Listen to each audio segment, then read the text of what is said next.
talk is Peter Souter. Souter, he works for Puppet, and he took about this compliance auditing with configmanagement. Can everyone hear me at the back? Is that okay? Cool. I can see hands up at the back side.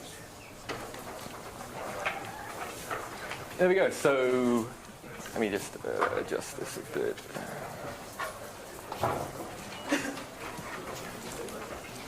So who am I? As I said, I'm Peter Souter. I'm a senior pro service engineer at Puppet Labs. I've been at Puppet for 2 years. I've been using Puppet for, I say, close to 6 years now. It says 5 on there. But yeah, so I'm a senior pro service engineer, so I work with customers. I do stuff like this. I do talks and things like that, but I also work in the community, and I like opening pull requests on modules that I use. So I should give a quick warning before I start, is that I speak quite quickly. Even now, like the brain power to make sure that I don't speak at my normal speed, which is like this, is like taking up half my brain, and remembering my slides is the other half. So if I go too fast, someone just wave, or just say slow down, and I'll see if I can calm myself down a bit. And also, I should probably put this disclaimer up as someone who is not a lawyer or an auditor, or signed an NDA for your company or anything like that. Make sure that anything I advise in here, you don't just, hopefully you shouldn't need to be warned about something like this, but it does happen. Don't just take the stuff I'm talking about and just go and implement it in your company without talking to someone who knows what they're talking about first. So why are we here? Show of hands in the room. Who has to deal with some sort of compliance at their company? Well, it's a lot of people. So it makes sense because it's the kind of talk. So what is compliance, and what does it actually mean? So there's a pretty good definition here from the Computer Weekly website. Basically, compliance, the TLDR, is that there is some sort of legal obligation, or not always legal, sometimes it's just an agreement, like a framework. But basically, someone has told you that there are a set of rules that you need to follow. And this is a kind of a side thing here, but it's an important note that compliance is not security, or more accurately, compliance doesn't directly correlate to security. It's a part of a secure kind of framework you have in your company, but just because something is compliant doesn't mean it's going to be secure. It might help, but it's not just that. And a good explanation, and I'll put a link to this blog post later on, is basically compliance is the discipline of verification at scale.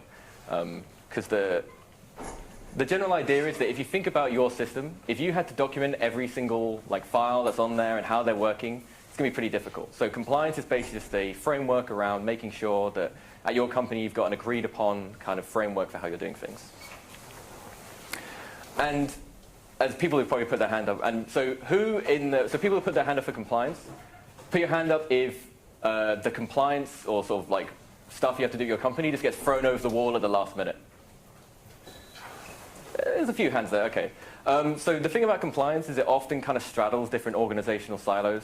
At least with some of the customers I've worked with, compliance is sometimes literally there is a compliance team which is separate from the security team, which is separate from the operations team, which is bad generally. The whole point of DevOps is it's not just a buzzword, it's for everyone to kind of work together on the same team. But because of that, compliance often ends up being thrown over the wall at the last minute. Someone just comes in and goes, oh, I ran a Nessus scan across your network, you need to fix all this stuff. And that kind of stuff needs to be brought into your kind of workflows. But regardless of what the definition of compliance is, or if you even want to do it, a lot of times you don't get the choice, and someone's told you that you need to follow the rules. So there's an alphabet soup of all the various acronyms and things that you need to follow there. These are quite American biased because a lot of the research online is American biased, but the ones you probably recognize from up there, if you're not American or you're working in Europe, probably going to be PCI, DSS, maybe ITIL and some others, STIG maybe if you're doing work in the States. There's a bunch up there. And even if you're not following any sort of governmental compliance or legal kind of requirements, you might have compliance based on an agreed upon framework internally. So you might just have a set of what most people call hardening policies. So they're not directly correlated to some governmental standard, but they're just this is what we need to do to get stuff working at our company. And in that, this is one that comes up quite a lot, the Center for Internet Security. It's basically a kind of non-governmental fork of the STIG standards. But this is fairly popular because a lot of banks and stuff, they get scared of using something like STIG because it's explicitly made by companies, organizations like the NSA, and they're a bit worried about that kind of stuff. So CIS is like, the CIS is the kind of more business-friendly version of it. But essentially a lot of those, and we'll see later on, a lot of those CIS or like compliance standards are pretty similar to STIG, if not the same. And yeah, I got another reason the CIS is pretty popular is that it covers a lot of stuff. So it's a huge list there. You can pretty much see most of the things that you can think of. FreeBSD, Microsoft, various databases, Amazon, Linux, and things like that. It covers a lot of different areas there. So the thing about compliance is that another good note on compliance is that sometimes it doesn't directly correlate to actual technical requirements. You have to dig through a lot of legalese to actually find something that you can work on directly with code. So an example is the HIPAA, which is basically just an American law around health insurance in the States. So this is the actual text of the requirements around that. So if you look at something like that, and if you actually go to that website, you have the full, because the whole compliance stuff around HIPAA is basically, it was written for senators and for lawmakers and stuff like that. So you have to take this document that's in legalese and drill down to what you actually need to know. So if we go through that, we need to look at 45 CFR Part 60 and Parts A and C of Part 164. So let's go and do that. So you have a bunch of headlines like this, and if you're bored, maybe you go through each single one of them looking for them. But the bit you probably care about, this bit here, the technical safeguards. So technical safeguards seems like something that we care about. So these are the technical safeguards, and some of these are more kind of engineering problems, and some of them can't really be covered by config management. So some of these will be directly config management tools, and some of these will be maybe installed by config management tools. So the idea that you have to have specific logins and you have auditability, maybe you can't do that with your config management, but an LDAP tool that then logs into some sort of syslog or something like that, which you then audit. So your config management tool helps with that, but it can't work directly. And basically the level of compliance you can give and the difficulty you have with compliance is directly correlated with how friendly or how kind of adversarial you are with your auditors. Because at the end of the day, the auditors are the ones that actually decide whether you're in compliance or not. So depending on how your auditing is being done, whether it's an internal team or an external team, you ultimately have to work with them. And it can be an adversarial relationship, but it's a bad idea because, as I said, they're the ones that hold the key to actually getting signed off. So it's good to work with them on this kind of stuff. The problem with this is that a lot of the time compliance is a manual process, especially if you're in a company that hasn't gone through this kind of DevOps kind of transformation or any sort of agile transformation there. A lot of these processes are being kept in emails or in PDFs or even dead trees. You've got, I've seen pictures of here is our compliance stack, and it's just a stack of paper this big if someone's printed off a STIG standard or something like that.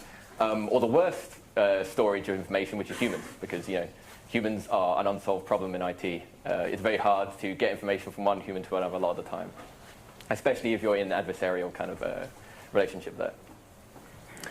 So, put on my best infomercial voice, there's got to be a better way.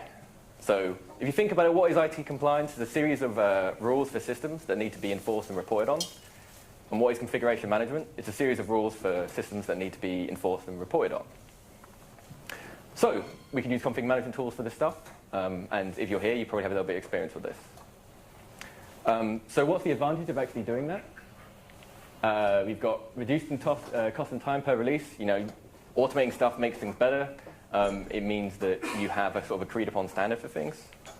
You've got the idea of sharing and reuse, and I'm going to talk about Sir Isaac Newton once said, you need to stand on the shoulders of giants. A lot of people have already done the work for you. You don't have to start the stuff all over again.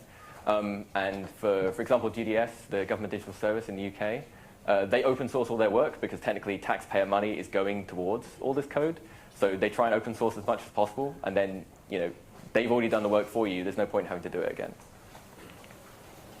And you have a single source of truth. If you have compliance as code, then you have a single place you can go look for it instead of having to dig for a bunch of emails and talk to a bunch of people. And at one point I had no arguments about semantics, but more accurately it's less arguments about semantics, because if you've got an agreed upon standard, a DSL, domain-specific language, you don't have to argue about like, oh, we should do this with a sed, oh, we do it with awk, and that kind of stuff. Fewer arguments about semantics. Nice. Fewer arguments about semantics, yeah. And as I said, a lot of the requirements for these compliance standards, some of them aren't actually technological things. So if we go back to the HIPAA standards in there, some of them were stuff like you need a security guard outside of your data center and that kind of stuff. Unfortunately, we can't automate that stuff yet. So the more time you have to get rid of the technical stuff, the more you can sort of push the soft skill stuff away. So how does it actually look like in action? Let's pick a really basic example on how we would actually do this with config management tools. So talking about the CIS standards, you can actually go and get the CIS benchmarks there. So we're going to talk about a CentOS 7 machine. And here's CentOS 7 rule 123. I just picked the most basic one just to show, because I'm going to talk about trying to give the most basic example as I can. Obviously, there's going to be more complex ones. But the TLDR of this is that you should have GPT check equals 1 if you're on a Red Hat system and you want the standards, because hopefully your packages should be signed and GPT signed. It's not the greatest color there, but if you can see, this is a really basic example of how to do it in Puppet. There's a million ways you could do this. You could use August, you could use you can manage the entire file, but to make things simple, I'm just going to use a file line. And if you're not familiar with Puppet, this is basically going to regex, look for GPT check 1. If it's there something else, it's going to change it. Oop, wrong way. And again, as I said, I work for Puppet, but I'm going to try and be as bipartisan as possible and give the other examples. So there might be some chef people out in the audience that probably say this is a better way of doing this, but this is just the first one I could find. So similar thing, use the replace or add resource, and then go through and look for GPT check. And then similar in Salt, look through the yum.conf, look for GPT check, and similar in Ansible. And as I said, no one put their hand up and say, there's actually a better way of doing this, because I'm most experienced with Puppet. I just went for the most basic solution that kind of illustrates what you're doing.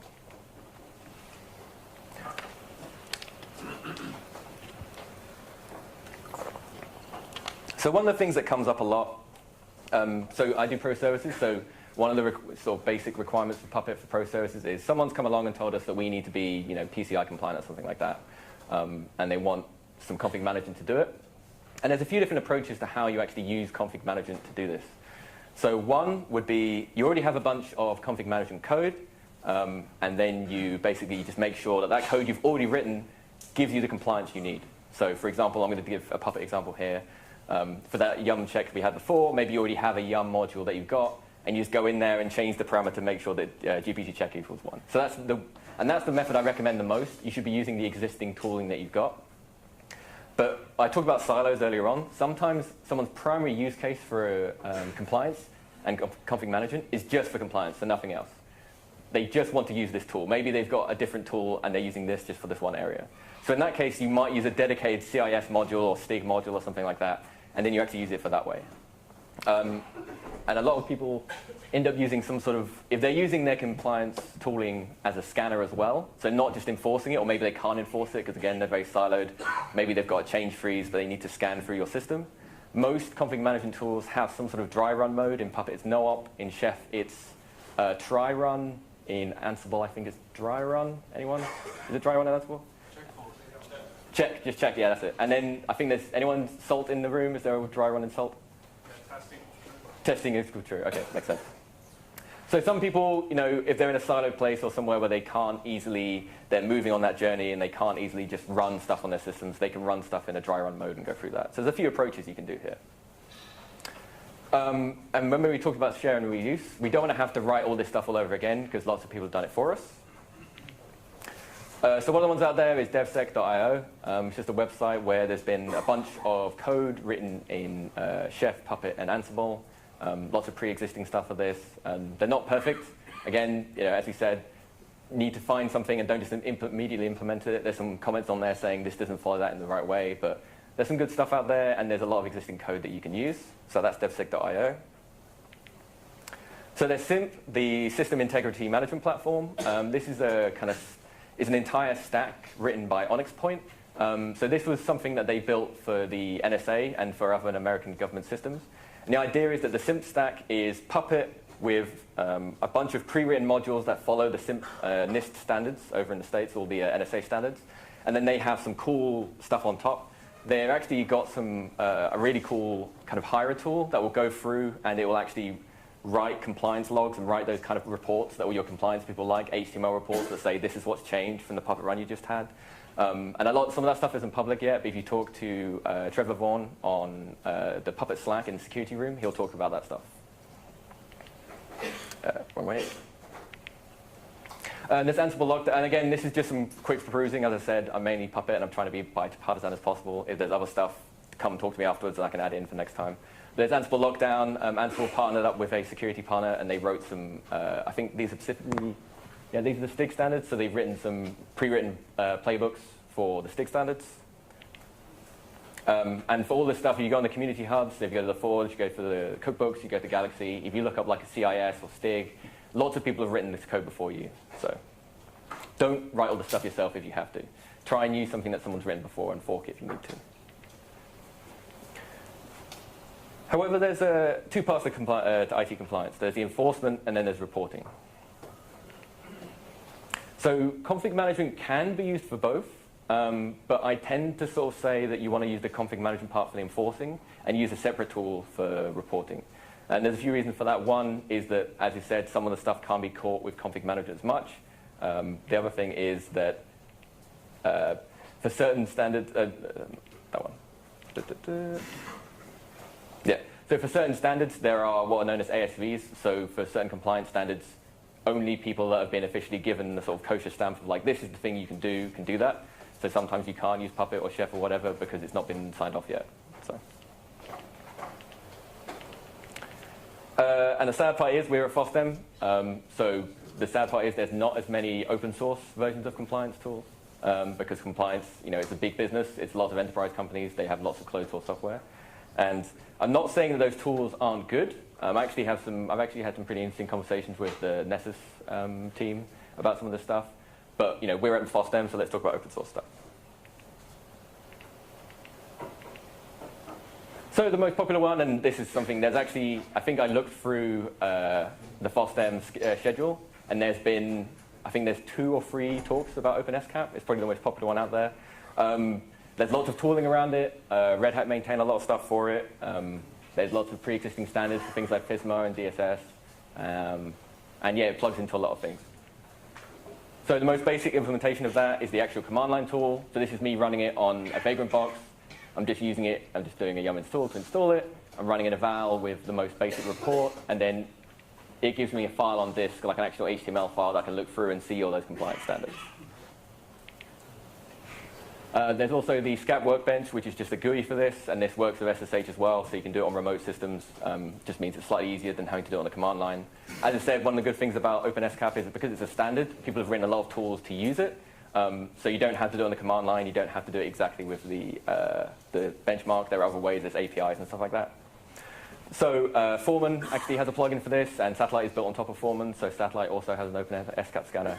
And funnily enough, I just added this slide in 5 minutes ago because I checked, and there's actually a talk about doing Foreman with OpenSCAP. So if you want to go learn more about that, there's actually a talk tomorrow in the security track, so go see that. As well as OpenSCAP, the other one I saw is Linus. I think this is fairly new. I think it's about 2 or 3 years old at this point. And it's pretty cool. It's open source. It works on a lot of platforms. It's fairly simple to install. I think it's just a binary that you can get.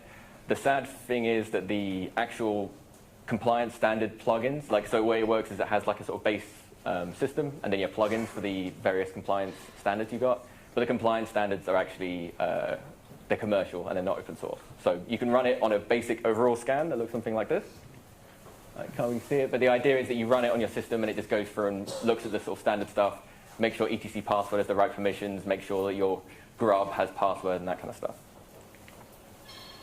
And the last one, which people don't talk about so much, is using Packer for compliance. So there's actually a really good talk by Werner Buck at the last HashiConf, and he was talking about how they use Packer with AWS and AMIs to do compliance.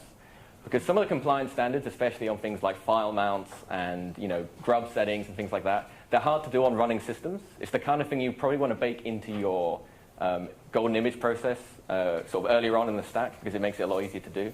And yeah, like, you know, HashiCorp do awesome products, and Packer does a lot of this cool stuff. And the thing about Packer is it has provisioners for like pretty much all the popular config management tools out there. So, you know, it has a shell provisioner, puppet provisioner, chef provisioner. So you can use that code that you've already written to use it and bake it into your AMIs and your various kind of golden image things. So how do we actually report on this stuff other than using OpenSCAP and Linus and that kind of stuff? There's what are known as system testing DSLs. So the most popular one, who everyone's heard of. So who here has heard of Server Spec or is even using Server Spec? All right, cool. There's like 20, 30 people. All right, so it's fairly popular. And if you're not familiar with it, it looks something like this. It's basically, if you're familiar with RSpec, it looks something like this. Basically, sort of RSpec helpers to do things like check like files are on system and they have the right permissions. So here's a really basic CIS check. It's for the one we talked about earlier on, the GPG. And it basically goes through, make sure that's all there. So you run this on your system, and it gives you a thing saying, nope, that file's not there, or it has the wrong permissions. So Server Spec is so popular that it's inspired a bunch of other kind of forks of it. So you've got GOS, which is pretty much the same thing, but written in Go. You've got Infratester, which is basically the same thing, but with reserved keywords for things like HTTP requests and headers and MySQL and stuff like that. You've got Gauntlet, which is more of a BDD version of this, and similar with BDD security. So those are same, they're written in Gherkin, they're feature files that you run, but it's basically wrappers around actual security tools. So things like making sure that your, that's more of a kind of AppSec kind of side of it, but you can do some of that for your compliance stuff as well. And even though it's competitor, I probably should mention this because it's quite a cool tool. Inspecs by Chef, it's pretty much kind of like a clean room kind of fork of Server Spec. It works in a similar way. It looks something like this. Again, I probably should have chosen better colors for this, but the idea is that it just extended keywords on top of Server Spec kind of language to say, you know, this is the compliance rule and it's this level of security and it has these tags. And then the code itself looks quite similar. Path config file, etc.yum.conf should contain GPG check is 1. And then there's a talk at Config Management Camp 2016 about using this. And actually, the beginning part of it is quite similar to talking about how compliance shouldn't be a bunch of papers and it should be actual code that you can give out and stuff like that. So, what have we learned? Compliance is enforcement of standards. It's not security, but it's part of a security flow. And in the best case, it should be moved left. You shouldn't be throwing this stuff over the fence at the last minute.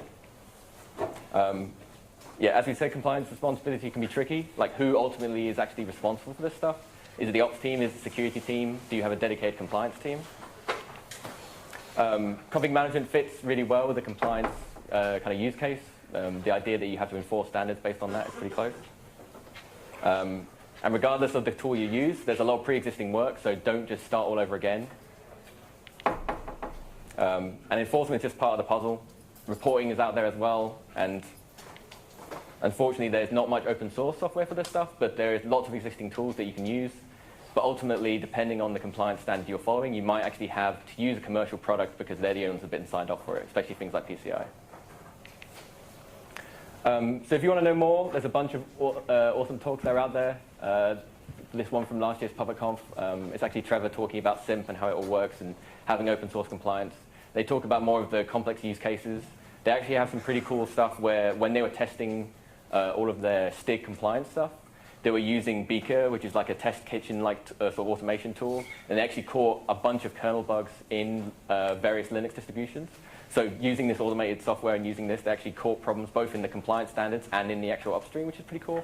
And if you've not read the DevOps Handbook, there's a really good section by Gene Kim and others. There's a really good section on compliance, and so there's a lot of it's hard to find a lot of real-life use cases of compliance stuff because people don't like talking about their compliance because legal stuff, people get scared about it. But they have a bunch of case studies in there that's really good. So I've gone way faster than I thought I would. So when I time myself doing this at home, I did about 35 minutes, but I've done this in about 25. So we've got lots of time for questions if people have questions. No? Okay, then I guess I'll go, I'll go on up here. So for the, let's say for all the different compliance standards that it does support, is it accepted by auditors? I think for some it is. I know for PCI it isn't. I went through the ASVs for PCI, and unfortunately OpenSCAP isn't. But the general use case I've seen for it and talking to companies that use it is that it's a good way of catching that stuff before you have to hand it over to the official scanner kind of team. So it means that you can bring stuff on earlier on instead of having all that stuff out there and then having it back and going, oh no, everything's gone wrong, the next scan caught this stuff. You can bring it earlier on. So.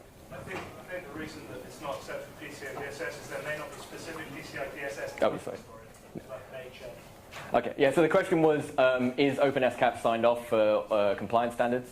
And the answer is, it depends.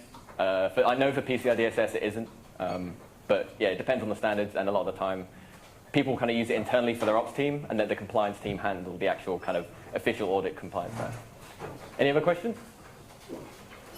No? Okay, well, sorry about going too fast, and come on and talk to me if you have any more questions. Thanks very much.